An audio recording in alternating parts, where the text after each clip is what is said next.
Microsoft is a multinational tech company that's been around since 1975, remaining in business for 4.5 decades and becoming a household name in the process. Since its inception, the company has become one of the most successful consumer technology and software providers the world has ever known. Today, we're going to be taking a look at Bill Gates, the face of and brains behind the tech juggernaut. As one of the consistently richest men in the world since 1987, Gates' name is probably one you've heard pretty close to 100 billion times. Our question today is how he managed to earn $100 billion in the process. Philanthropist, developer, investor. These are just some of the roles Bill Gates has played over the years. Born October 28, 1955 in Seattle, Washington, as William Henry Gates III, Little Bill would later go on to shape the future of the consumer computing industry as we know it today. The entire landscape of technology that Microsoft has played a part in influencing would look completely different if Bill had followed the career path his parents, Bill Sr. and Mary,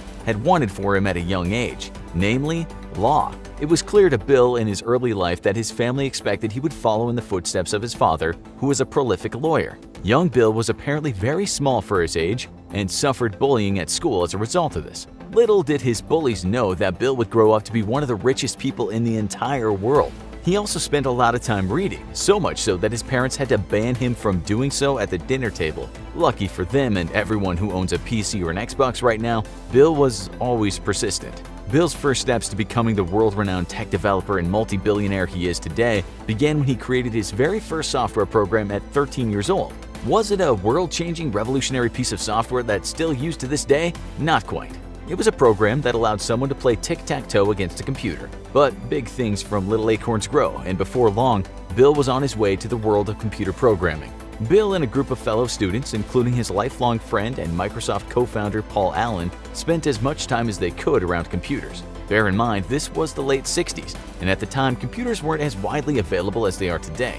The first computer that Gates ever used was a DEC PDP-10 that his high school, Lakeside Prep, had to pay to allow students to use. An element of the computer's code made sure that children could only make use of it for a limited time, which was a feature that a young computer nerd like Bill didn't take kindly to.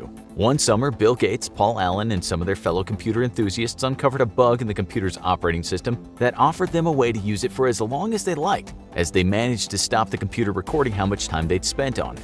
When the local company that owned the machine discovered this, they banned Bill and his friends from accessing the DEC PDP-10 for the rest of the summer. Ironically, in 1968, the same company would go on to hire Gates and his little group to look for similar bugs in the software of their computers, granting them all unlimited computer time.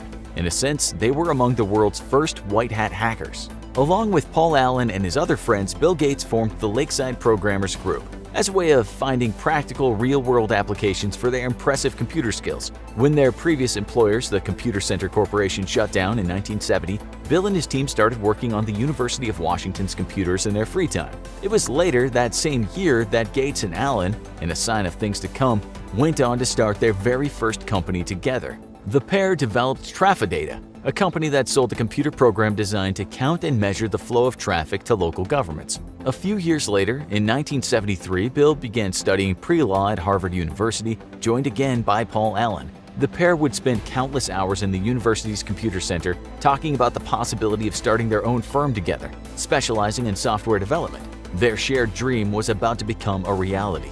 That following year, an electronics company called Micro Instrumentation and Telemetry Systems, or MITS, was developing the Altair 8080 computer, designed with the intention of making computers more accessible to the general public.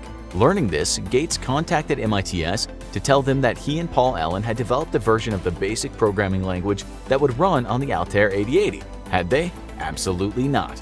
But when MITS expressed an interest, Bill and Paul wrote the necessary software in around 8 weeks. Impressed with their work, MITS offered Bill and Paul enough money to drop out of Harvard and fund the startup of the newest business venture, you guessed it, Microsoft. Driven by the ethos that computers would one day be on every desk and in every household, Bill worked on developing software that anyone could use and used strategic hiring practices to ensure they only allowed college graduates with impeccable records to become part of Microsoft.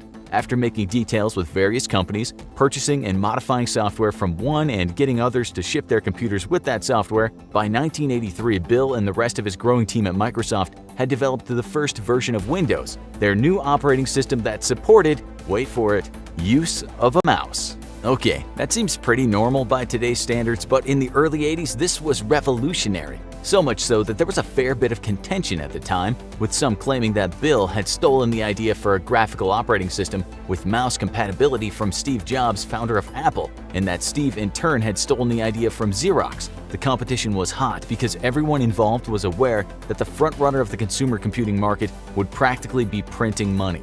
As the computer market grew, so did Microsoft. It became a public company in 1986. This meant that investors could now purchase shares of the company's stock at only $21 per share. The day Microsoft offered its shares to the public, Bill Gates became a millionaire. Only $99,999,000,000 to go.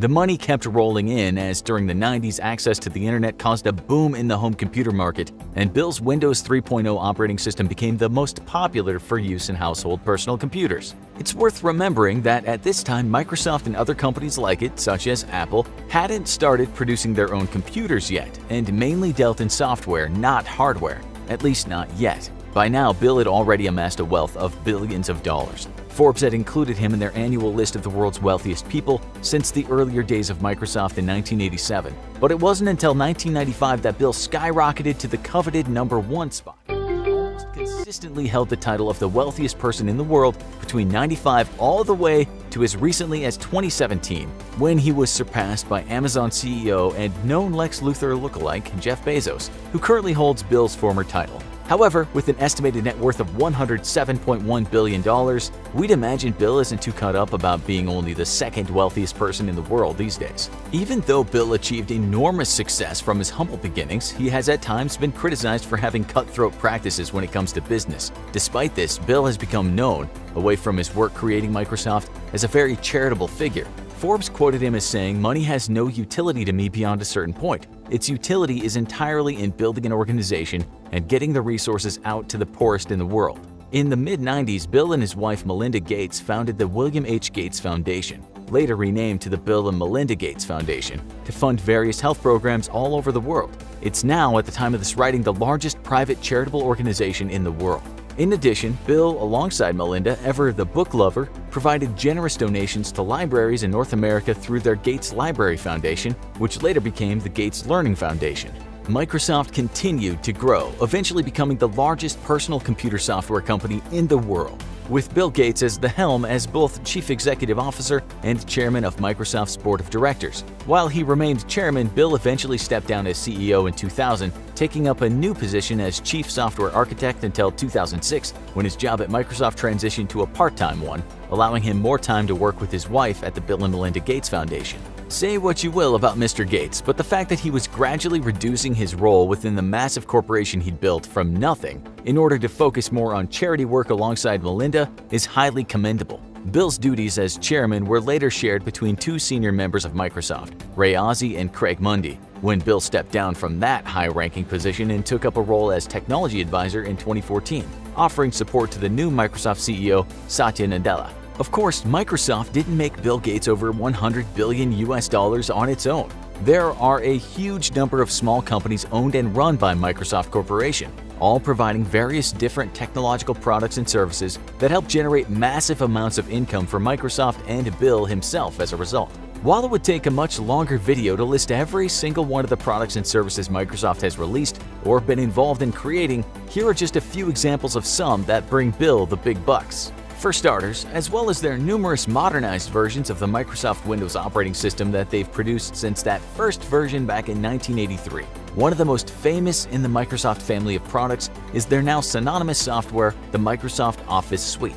First introduced in the early 90s, Office packages together a series of applications with a wide range of uses, both for home and workplace computing. There's Word, their famous and aptly named word processing software, Excel, which is designed to produce spreadsheets, PowerPoint for presentations, and a number of others. Their simple, user-friendly interfaces have earned them immense popularity worldwide. In addition to this, being available in 102 languages, compatible with most computers, and being subject to frequent improvements have all helped make the package's success perennial. Even today, Office retains its status as a cash cow for the company, contributing directly to Microsoft's $36.9 billion in revenue in 2020 alone. If you're a prolific gamer, there's also a high chance you own or have owned some variation of the Xbox. At present, around 28% of all games currently in development around the world are created to be playable on the Xbox One, the current version of the console. The first iteration was released 19 years ago in 2001 to meteoric success.